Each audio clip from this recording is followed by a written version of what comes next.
Kate that I didn't get a chance to say yet. Kate is an award-winning mystery and true crime writer. She has authored, I have here 14 books, but she informed me tonight that I'm off by one. It's now 15.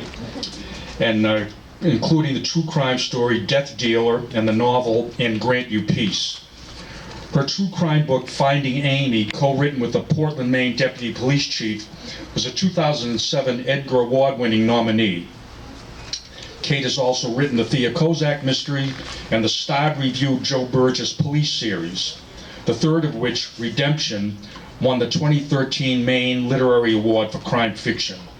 She is a former Maine Assistant Attorney General and is a founding member of the New England Crime Bake and Maine Crime Wave conferences and a founder of Level Best Books. Kate teaches writing at Grub Street in Boston, and Kim and I are eternally grateful to Kate for supplying us with the title of our book. For me, Kate is our title whisperer.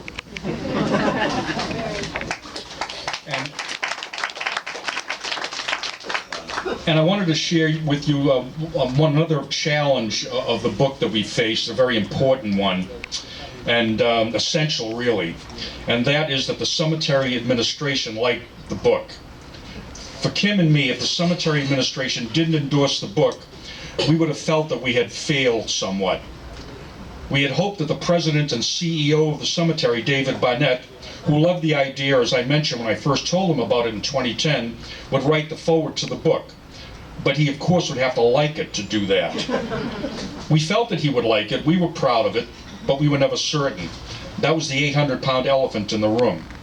When I gave him the proof copy, I said we would talk in a week or so to see if he would write the foreword. When I asked him a week later if he would write the foreword, his answer was, "John, why wouldn't I? This is wonderful." If I were able to do backflips at my advanced age, that's what I would have done.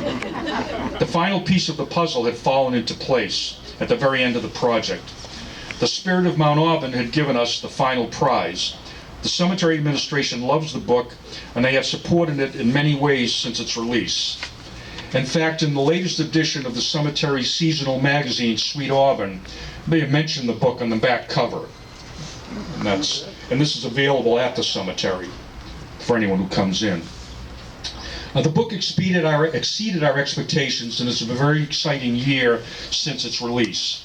We've had radio, TV, newspaper, and magazine publicity since the book came out. That's the story of how this book came to be.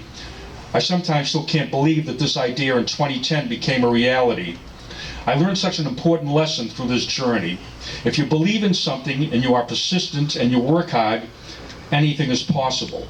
And I also learned that not knowing how difficult it was going to be is a good thing. Less chance that you'll become catatonic along the way. Now I want to introduce to you Gary Gosgarian, who writes under the pen name Gary Braver. Gary's an award-winning and best-selling author of 8 critically acclaimed thrillers. His novel Flashback is the only thriller to have won the prestigious Massachusetts Book Award for fiction. His novels have been translated into 7 languages, and 3 were optioned for movies. His fiction and non-fiction pieces have appeared in the Boston Globe, the New York Times, Writer Magazine, the Christian Science Monitor, and the Edgar Award-winning Thriller 2 anthology. Gary is also an award-winning professor of English at Northeastern University, where he teaches courses in modern bestsellers, science fiction, horror fiction, and fiction writing. And he is the author of 5 popular college writing textbooks. Gary's essay in our book, Recollections Among the Dead, was the second essay we received for the book. His early essay made me realize that if we could get a group of authors to write essays of this caliber, this really would be a great book. We are indebted to Gary for his early on inspiration. Ladies and gentlemen, Gary Gosgarian.